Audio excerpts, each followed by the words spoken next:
It is very true. I think when we begin to flaunt this kind of amounts that are so exorbitant and on the extreme side, then it creates the impression that when you take some of these positions, then it is an opportunity for you to become wealthy overnight.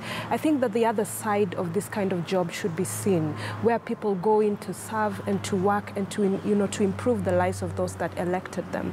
And these kinds of, exorbitant amounts, I think we need to do something about it. We have continued to have this narrative for a very long time. The amount of money that we pay to our parliamentarians, we have to remember that, we have already moved into the devolution kind of government, and the sustainability of all these kind of things financially may weigh us down. And Kevin, do you think that possibly, well, they say that we get the leaders we deserve and they are a selection of our society. So do we sometimes sit here and maybe complain about them as Kenyans, but given an opportunity, maybe we'd probably do the same?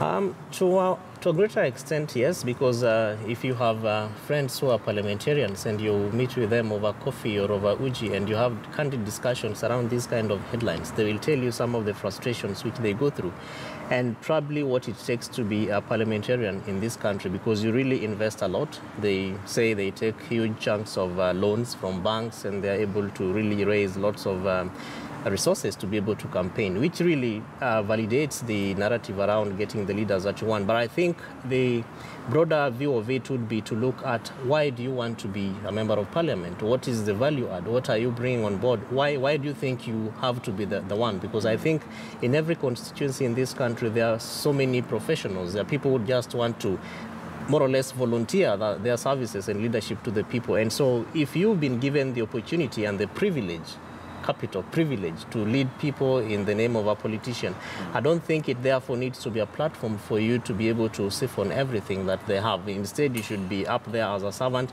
And they'll also tell you that, yes, many times we have people coming into our homes to be able to ask for this support, that support. But of course, we have other support mechanisms that have been put in place. For instance, the CDF, which is managed by national government.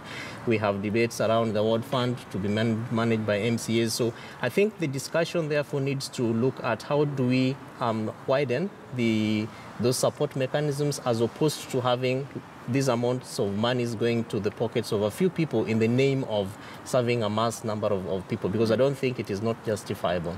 All right. And